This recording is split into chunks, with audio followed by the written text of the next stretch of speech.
Hi, today I'd like to tell you my thoughts about conflicts and how to resolve conflicts. Well, first, to resolve a conflict, you need to realize what the source of conflict is. Practically all conflicts result from someone thinking that someone else should or shouldn't do, be, think something. So, the conclusion is that all conflicts are inside someone's mind. Whatever is happening, whether it's a big conflict like a war or a small conflict like an argument between two friends, it's all because they think that someone else should or shouldn't do something. Well, there are loads of actually exercises that might help you to find out that this is just your thinking and has nothing to do with reality, and it's nothing to do with being right or wrong. It's just the way we think. Now, one of the best exercises that I have discovered is The Work by Byron Katie. So if you Google The Work by Byron Katie, you will easily find it. It's an exercise that you can do yourself, alone, or with a friend, which probably helps.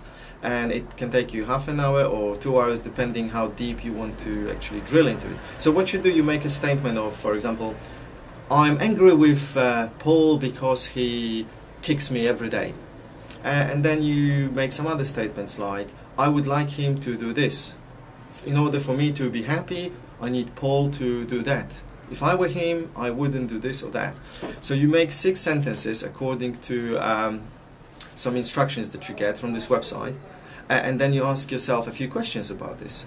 At the end of the exercise, you realize that everything that you have thought about this is so subjective, and many of those things are bollocks, and you really think something else that you thought. So on the surface you think one thing, but when you start thinking about this, ask yourself questions, you realize that at the bottom your opinion is actually different, not necessarily opposite, but somehow different, and the source of the problem is actually somewhere else than you thought it is.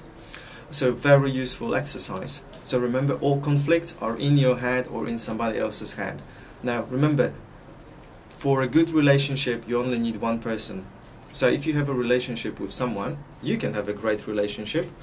You don't know if their thinking is the same, whether they actually think that their relationship with you is great. But it doesn't matter. For you, the relationship with them can be great. So it only takes one person for a great relationship. So learn to resolve the conflicts by actually breaking down the way you think about them, and then the world will be a better place. Please let me know how you're going on with those exercises, or if you know any other ways of resolving conflicts. I would be very grateful, and thank you for any comments that you leave for this video. Cheers, bye.